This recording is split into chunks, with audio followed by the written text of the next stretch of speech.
De-ai ști ce mult te iubesc și ce mult mă chinuie.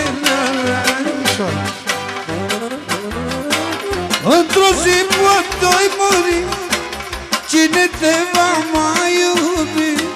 Cine te va mai iubi? Într-o zi poate-i muri, cine te va mai iubi? Cine te va mai iubi?